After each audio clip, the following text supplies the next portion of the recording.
Hey everyone, and welcome back to the channel. Today, we're diving into a beautiful story from the time of the Buddha, a tale about a simple act of kindness that led to unimaginable glory. Our story begins when the Buddha and 500 of his monks traveled to a place called Dengut. Their goal was to dispel the skeptical views of the Brahmins living in the Dharma forest. But the Brahmins were not happy to see them.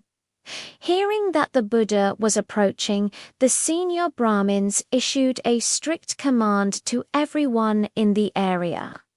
They declared that no one was to give anything to the ascetic Gautama or his followers.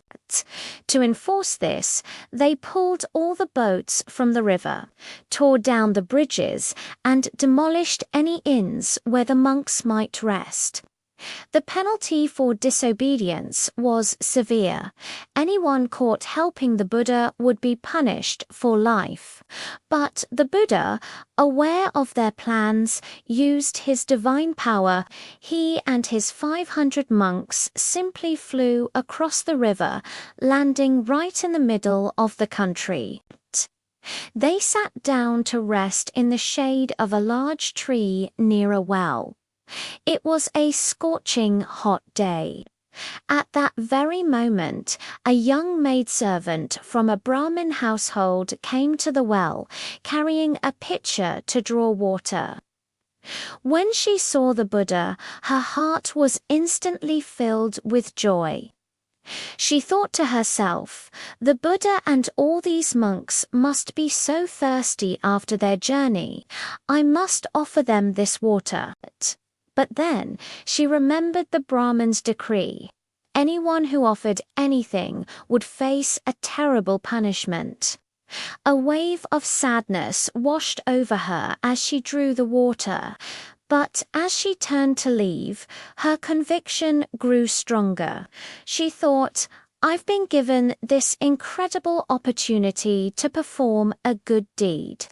Even if they punish me, even if they take my life, I must do this. With newfound courage, she walked toward the group of monks and offered her pitcher of water to the Buddha.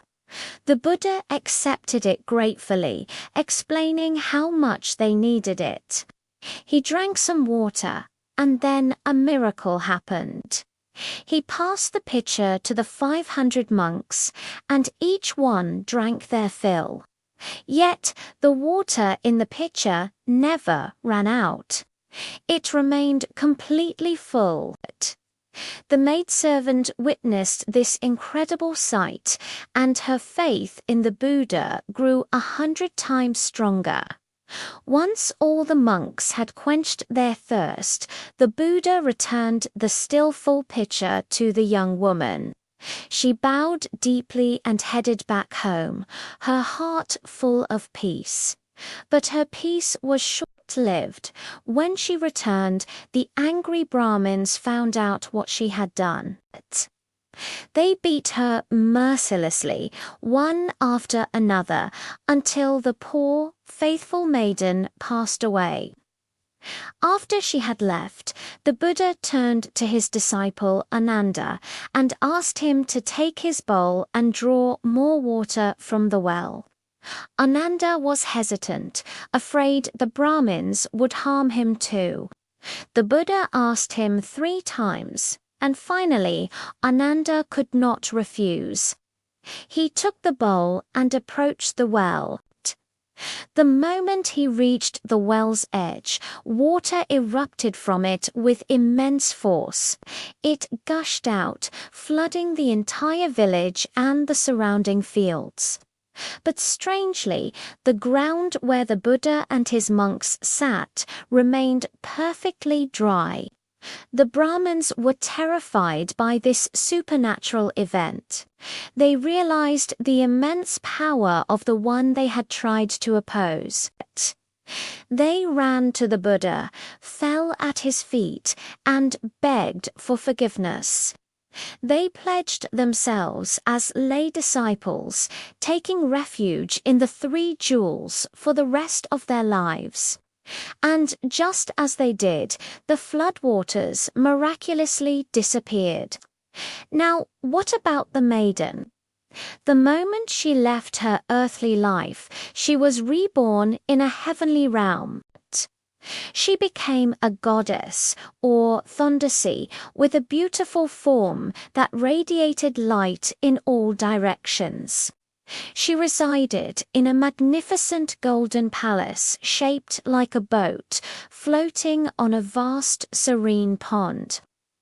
Around her palace grew wondrous kapok trees, and the pond was filled with lotus flowers of 5 different colors.